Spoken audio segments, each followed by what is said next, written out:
શ્રી ગણેશાય નમઃ. સૌને મારા જય શ્રી કૃષ્ણ, જય અંબે. તો મિત્રો, પ્રભુ દર્શનમાં આપનું સ્વાગત છે. તો મિત્રો, આજના વિડીયોમાં આપણે પુરુષોત્તમ માસનો અધ્યાય 13 સાંભળીશું. પોપટનો રહસ્યમય શ્લોક અને કથા સાંભળીશું. ઋષિઓએ કહ્યું, હે સૂતજી, અમારે રાજા દ્રઢધન્વાનું આખ્યાન સાંભળવું છે. એ દ્રઢધન્વા રાજાએ એવી તે કોની આરાધના કરી, એવું તે કયું વ્રત કર્યું, જેના પ્રભાવથી મહામુનિઓ પણ અત્યંત કષ્ટ અને ઉગ્ર તપ વડે પ્રાપ્ત ન કરી શકે તેવા વિષ્ણુલોકને તે પામ્યો? એ કથા અમને સંભળાવો. સૂતજીએ કહ્યું, આ દ્રઢધન્વાનું આખ્યાન શ્રી નારાયણે નારદજીને સંભળાવેલું. પાપનો નાશ કરનારું રાજા દ્રઢધન્વાનું આખ્યાન ગુરુ મુખે જ તમે સાંભળો. શ્રી નારાયણ બોલ્યા, હે નારદ, ગંગા સ્નાનથી જેમ પવિત્ર થવાય તેવું જ તન મનને પવિત્ર કરનારું રાજા દ્રઢધન્વાનું આખ્યાન છે. તે તમે એક ચિત્તે સાંભળો. હૈય દેશમાં ચિત્રવર્મા નામે એક પરાક્રમી, સત્યવાદી અને બુદ્ધિચતુર રાજા રાજ્ય કરતો હતો. સંતાનમાં તેને એક દ્રઢધન્વા નામે તેજસ્વી, સાચો બોલો, ધર્મિષ્ઠ, વિનયી અને સર્વગુણ સંપન્ન પુત્ર હતો. મોટો થતાં તે વેદો અને શાસ્ત્રોનો અભ્યાસ કરવા માટે વનમાં વસતા એક મહાપંડિત પાસે ઘણા વર્ષો સુધી રહ્યો. ત્યાં તેને સર્વ વિદ્યા શીખી. તે ચપળ અને ચતુર હતો, એટલે 4 વેદો તેને મોઢે થઈ ગયા. બીજા શાસ્ત્રોમાં પણ તે હોશિયાર થઈ ગયો. આ પછી ગુરુ દક્ષિણા દઈ તે ખુશીથી પોતાના રાજ્યમાં પાછો આવ્યો. રાજા ચિત્રવર્માએ પુત્રને સર્વ વિદ્યામાં નિપુણ થયેલો જોઈને અતિ હર્ષ અનુભવ્યો. તેને લાગ્યું કે હવે આ દ્રઢધન્વા રાજગાદી પર બેસીને કુશળતાથી રાજવહીવટ કરી શકશે. મારા માથા પરનો ભાર તે સહન કરી શકે તેવો શક્તિશાળી અને ચતુર છે. માટે હું વનમાં જઈને ઈશ્વર ભક્તિ કરીશ. આમ વિચારી તેને પુત્રને રાજા બનાવ્યો. રાજા ચિત્રવર્મા સુખ, વૈભવ, પરિવાર આ બધી ઝંઝાળમાંથી છૂટીને વનમાં તપ કરવા ગયો. વનમાં એકાંત સ્થળ શોધતા શોધતા તે પુલહ મુનિના પુલહ આશ્રમે આવ્યો અને ત્યાં તેને તપ આદર્યો. શ્રી પુરુષોત્તમ ભગવાનની ભક્તિ કરવા માંડી. તેના તપથી ભગવાન પ્રસન્ન થયા અને તેને વૈકુંઠવાસ મળ્યો. દ્રઢધન્વાની ખ્યાતિ સાંભળી વિદર્ભ દેશના રાજાએ તેની કુળી ગુણસુંદરીના લગ્ન તેની સાથે કર્યા. દ્રઢધન્વા જેવો સોહામનો, ચતુર, ધર્મિષ્ઠ, જ્ઞાની હતો, તેવી જ રૂપાળી, વિનયી અને સદ્ગુણી ગુણસુંદરી હતી. તેના નામ પ્રમાણે તે સર્વગુણ સંપન્ન હતી. દ્રઢધન્વા રાજા બન્યો. તેને ગુણના સાગર જેવી રાની ગુણસુંદરી મળી. બંને એકબીજાને અનુકૂળ હતા, એટલે સુખ આનંદમાં દિવસો પસાર કરવા લાગ્યા. સમય જતાં ગુણસુંદરીએ 4 પુત્રો અને 1 પુત્રીને જન્મ આપ્યો. ક્રમ મુજબ જન્મેલા આ સંતાનોને રાજા રાનીએ સારી પેટે પારવા અને પોષવા માંડ્યા. દિવસે ન વધે તેટલા રાતે વધે અને રાતે ન વધે એટલા દિવસે વધે. એ પ્રમાણે 5 સંતાનો મોટા થવા લાગ્યા. દ્રઢધન્વાએ આ 4 પુત્રોના નામ પણ સરસ રાખ્યા હતા. જોત જોતામાં તેના 4 પુત્રો અને પુત્રી મોટી થઈ ગઈ. બધા જ ભણી ગણીને દરેક વિદ્યામાં કુશળ બની ગયા. આથી દ્રઢધન્વાને હર્ષનો પાર નહોતો. તેને રિદ્ધિ સિદ્ધિ બધું જ મળ્યું હતું. એક દિવસ રાજા દ્રઢધન્વા રાત્રિના સમયે શયનગારમાં ભવ્ય પલંગમાં સૂતા હતા, પણ તેમને નિંદ્રા આવતી ન હતી. આજે તેમનું મન વિચારોના ચક્રાવે ચઢ્યું હતું. તે વિચારતો હતો કે મને જોત જોતામાં આટલી બધી સમૃદ્ધિ, સદ્ગુણી સંતતિ સાંપડી, તેનું કારણ શું? મેં નથી પુણ્યદાન કર્યું, કે નથી યજ્ઞો કર્યા, નથી સાધુ સંતોને સેવ્યા, કે નથી તીર્થયાત્રા કરી. તેમ છતાં આટલો બધો વૈભવ શા કારણથી મને મળ્યો? જરૂર તેમાં કોઈ ગુપ્ત રહસ્ય હોવું જોઈએ. આનો ખુલાસો કોઈ મહાજ્ઞાની પાસેથી મેળવવો જોઈએ. સવાર થતાં સુધી તો દ્રઢધન્વા આવા વિચારો કરતો રહ્યો. સવાર થતાં જ પહેલાં તેને નિત્ય કર્મ પતાવી લીધા અને સૂર્યોદય થતાં નિત્ય નિયમ પ્રમાણે આદિત્યની સ્તુતિ કરી.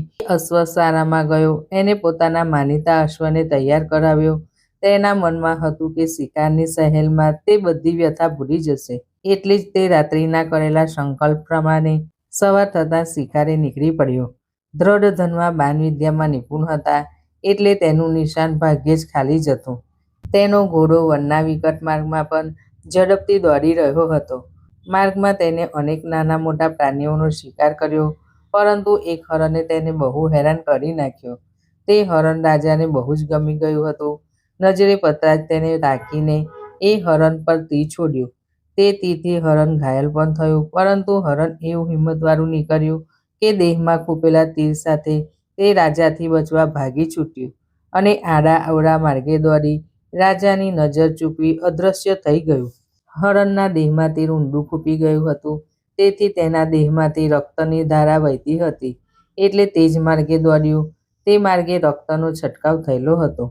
એ નિશાનીને આધારે તેને પકડી લેવા માટે રાજાએ ઘોડો એ દિશામાં દોડાવ્યો, પણ હરણ અધવચ્ચેથી ગાયબ થઈ ગયું હતું. આથી રાજા નિરાશ થઈ ગયો. હરણને પડતું મૂકીને તે ઘોડાને ધીમે ધીમે દોડીને જરાશયને શોધવા લાગ્યો.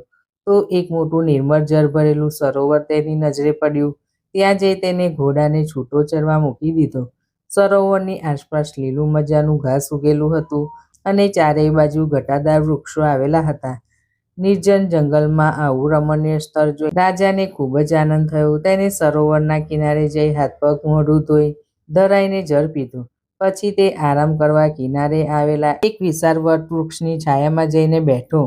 કુદરતની આ લીલાઓનો વિચાર કરતા કરતા રાજા સૂતો હતો. એવામાં ઝાડની એક ડાળી ઉપર એક મજાનો પોપટ આવીને બેઠો અને મનુષ્યની જેમ બોલવા લાગ્યો. પોપટ તો એકનો એક જ શ્લોક વારંવાર બોલ્યા કરતો હતો. આથી જ્ઞાની દ્રઢ ધનવા મનમાં સમજી ગયા, મારા ઉદ્ધાર અર્થે ક્યાં તો સુખદેવજી પોપટ રૂપે મને જ્ઞાન આપવા આવ્યા છે. બોલતા પોપટના શ્લોકના વિચારમાં રાજા ત્યાં બેસી જ રહ્યા. તેને સમયનું પણ ભાન રહ્યું નહીં. રાજાને મહેલથી નીકળે બહુ સમય થઈ ગયો હતો, છતાં પાછા ફર્યા નહોતા. એટલે રાણી ગુણસુંદરીએ કેટલાય સિપાહીઓને રાજાની તપાસ કરવા જંગલમાં મોકલ્યા. સિપાહીઓ ઘોડાને દોડાવતા દોડાવતા સરોવર આગળ રાજા પાસે આવી પહોંચ્યા. રાજાને હેમખેમ જોઈને તેમને આનંદ થયો. તેમને જોઈને રાજાને ભાન થયું કે પોતે સવારના શિકારે નીકળ્યા છે ને અહીં અટવાઈ ગયા છે. હવે મહેલે જ જવું જોઈએ એમ વિચારીને ઘોડા પર બેઠો. તેને ડાળી પર નજર નાખી તો બોલતો પોપટ અદૃશ્ય થઈ ગયો હતો. પછી તે સિપાહીઓ સાથે નગરમાં ગયો અને પોતાના મહેલે જઈને રાણીને મળ્યો. માત્ર રાણીને મોઢું દેખાડીને તે પોતાના આરામખંડમાં આવી પલંગ ઉપર સૂઈ ગયો. તેને પોપટે વારંવાર કરેલા શ્લોકોનો ઉચ્ચાર યાદ આવતો હતો. ગુણસુંદરી રાણીએ એમ વિચાર્યું હતું કે રાજાનો થાક ઉતરે, જરા સ્વસ્થ થાય એટલે ભોજન કરવા બેસાડું. એટલે તે રાજા પાસે આવી નમન કરી વિનયથી કહેવા લાગી, હે નાથ, આજે આપે મારી સાથે કઈ જ વાત કરી નહીં અને અહીં ઉદાસ થઈને સૂતા છો. તેનું કારણ શું?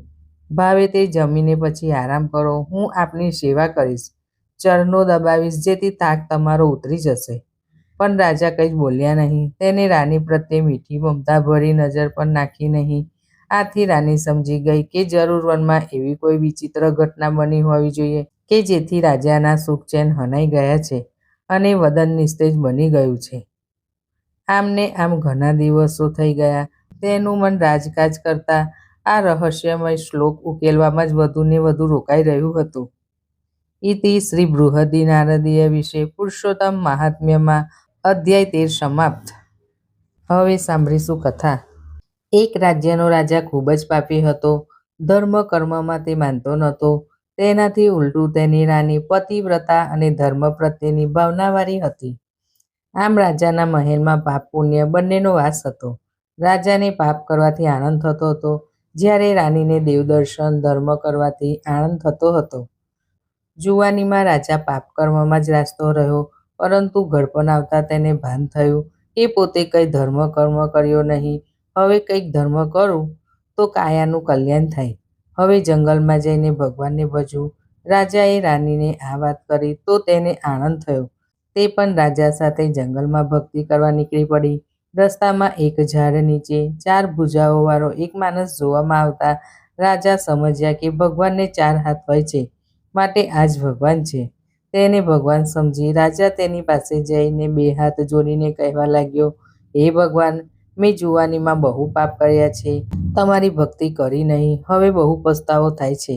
આપ મને આશીર્વાદ આપો કે મારું કલ્યાણ થાય, મારો ઉદ્ધાર થાય. એ 4 ભુજાઓવાળા બ્રાહ્મણે કહ્યું, હે ભાઈ, હું ભગવાન નહીં પણ મનુષ્ય છે, તેથી તે મને ભગવાન માની લીધો. પરંતુ આ વિસ્તારમાં તો ઘણા માણસો 4 ભુજાવાળા ફરે છે. રાજાએ વિચાર્યું કે જો અહીંયા ઘણા માણસો 4 ભુજાવાળા હોય તો તેની પાછળ કોઈ ઊંડો ભેદ હોવો જોઈએ. એ જાણવા તેને બ્રાહ્મણને પૂછ્યું. તો બ્રાહ્મણે કહ્યું, એક દિવસ એક તળાવ આગળ 4 ભુજાવાળો એક ગોવાર મારા જોવામાં આવ્યો. તેને હું ભગવાન સમજી બેઠો તો તેને ખુલાસો કર્યો, તારે પણ 4 હાથ કરવા હોય તો મારી સાથે સોનાના પહાડ ઉપર ચાલ. હું તેની સાથે સોનાના પહાડ ઉપર ગયો. સોનાના પહાડ ઉપર રહેલું મંદિર બતાવી કહ્યું, એ મંદિરનો પ્રસાદ જે ખાય તે 4 ભુજાઓવાળો થાય છે. તેના 2 હાથ સાથે બીજા 2 હાથ જોડાઈ જાય છે. પછી હું મંદિરમાં ગયો અને પૂજારી પાસે પ્રસાદ માંગ્યો અને પ્રસાદ મોઢામાં મૂક્યો કે મારા 2 હાથ સાથે બીજા 2 હાથ જોડાઈ ગયા અને હું 4 ભુજાઓવાળો બની ગયો. તમારે પણ 4 હાથવાળા થવું હોય તો ચાલો હું તમને સોનાના પહાડ ઉપર આગળ લઈ જાઉં. રાજાને તે અપૂર્વ સ્થાન જોવાની ઈચ્છા હતી. બ્રાહ્મણ તેને ખુશીથી સોનાનો પહાડ બતાવવા લઈ ગયો, પરંતુ ત્યાં પહાડ બહાર કંઈ જોવામાં આવ્યા નહીં. રાજાએ કહ્યું, હે 4 ભુજાવાળા ભાઈ, અહીંયા તો કશું જ નથી. ક્યાં ગયો એ પહાડ? બ્રાહ્મણે કહ્યું, ભાઈ, કેટલીક દેવી વસ્તુઓ માત્ર પુણ્યશાળી આત્માઓને જ દેખાય છે અને તમને પહાડ દેખાતો નથી, એટલે સાબિત થયું કે તમે જિંદગીમાં ધર્મ કર્મ કર્યો નથી, પુણ્યનું ભાથું ભેગું કર્યું નથી. જો મારી વાત સાચી હોય તો તમે ભગવાન પુરુષોત્તમનું વ્રત કરો, પછી તમારી એ આશા ફરશે. વળી તમારે આ જગ્યાએ 1 અઠવાડિયા સુધી બેસીને પુરુષોત્તમ ભગવાનની આરાધના કરવી પડશે. સાથે બીજા 4 જણ તમારી સાથે બેસાડવા પડશે. 5 જણે ઉપવાસ કરીને 1 અઠવાડિયા સુધી પુરુષોત્તમ ભગવાનની આરાધના કરવી પડશે. રાજાએ પોતાની રાજા તરીકેની ઓળખાણ આપી કહ્યું, હું એક રાજા છું, પરંતુ 7 દિવસ સુધી ભૂખ્યા પેટે આરાધના કરવાવાળા બીજા 4 જણ મારે ક્યાંથી શોધી લાવવા? હું તો અહીં હાજર જ છું, પરંતુ 7 દિવસ ભૂખ્યા પેટે આરાધના કરવાવાળા બીજા 4 જણ મારે ક્યાંથી શોધી લાવવા? 4 ભુજાવાળા બ્રાહ્મણે કહ્યું, હે રાજન, એક તમે, બીજા રાનીબા, ત્રીજો હું, ચોથો પ્રધાનજી અને 5મો નગર શેઠ. આમ આપણે 5 જણા આ પવિત્ર પુરુષોત્તમ માસમાં અહીંયા બેસીને સમૂહમાં આરાધના કરીએ તો આપણે બધાને પુરુષોત્તમ પ્રભુની પ્રસન્નતાને લીધે સોનાના પહાડના દર્શન થશે. પછી હું તમને ચારેયને પહાડ ઉપર આવેલા મંદિરમાં લઈ જઈશ અને તમને પ્રભુની પરમ પ્રસાદી આરોગવા મળશે. રાજાના મનમાં હવે ધર્મ કર્મનું લાગ્યું હતું, તેથી તે જાતે જ નગરમાં જઈને રાણી, પ્રધાન અને નગર શેઠને તે જગ્યાએ બોલાવી લાવ્યો. 4 ભુજાવાળા બ્રાહ્મણે કહ્યું, હવે આપણે 5 જણા પેલા તળાવમાં સ્નાન કરી પવિત્ર થઈ અહીં આવીને પ્રભુનું નામ લઈએ. થોડી વાર પછી 5 જણા પુરુષોત્તમ પ્રભુનું સ્મરણ કરવા બેઠા. પ્રભુ નામમાં તેમને એવી લગન લાગી કે ભૂખ તરસ પણ ભૂલી ગયા હતા. આમ 7 દિવસ સુધી અન્ન લીધા વિના તેઓ આરાધના કરતા રહ્યા અને 8મા દિવસે 5 જણને સોનાનો ઝરહરતો પહાડ મંદિર સાથે દેખાયો. બધા જય પુરુષોત્તમ ભગવાન બોલી ઉઠ્યા. આ 4 ભુજાવાળા બ્રાહ્મણે કહ્યું, હે રાજન, ધર્મનો મહિમા કેવો છે તે જોયું ને? પુરુષોત્તમ વ્રતના પ્રભાવથી તમને સોનાનો પહાડ દેખાયો. હવે આપણે બધા પહાડ ઉપર જઈ મંદિરમાં ભગવાનના દર્શન કરીએ. 5 જણા સોનાના પહાડ ઉપર આવેલા મંદિરમાં ગયા તો ત્યાં સાક્ષાત પુરુષોત્તમ ભગવાન તેમને દર્શન દીધા. બધાએ ભગવાનને સાષ્ટાંગ દંડવત પ્રણામ કર્યા અને તેઓ બેઠા થયા. તેની સાથે જ દરેકની 4 ભુજાઓ થઈ ગઈ. રાજાને હવે ધર્મ કર્મનો મહિમા સમજાયો. તેનો જન્મારો સફળ થયો. તેને આખી જિંદગી પ્રભુનું નામ ન લીધું એ બદલ ખૂબ જ તેને પસ્તાવો થયો. પુરુષોત્તમ પ્રભુ આ 5 ઉપવાસી ભક્તોને દેવ વિમાનમાં બેસાડીને વૈકુંઠમાં લઈ ગયા. આ પુરુષોત્તમ માસમાં જો થોડા દિવસ પણ ઉપવાસ કરીને ભગવાન પુરુષોત્તમની ભક્તિ કરે તેને વૈકુંઠમાં વાસ મળે છે.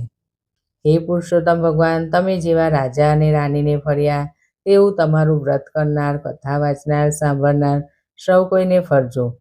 બોલો શ્રી પુરુષોત્તમ ભગવાનની જય. લક્ષ્મીનારાયણ દેવ કી જય. ઉમાપતિ ભગવાન ભોળાનાથની જય. તો મિત્રો, તમને અમારો વિડીયો પસંદ આવ્યો હોય તો લાઈક, શેર જરૂર કરજો. સૌને મારા જય શ્રી કૃષ્ણ.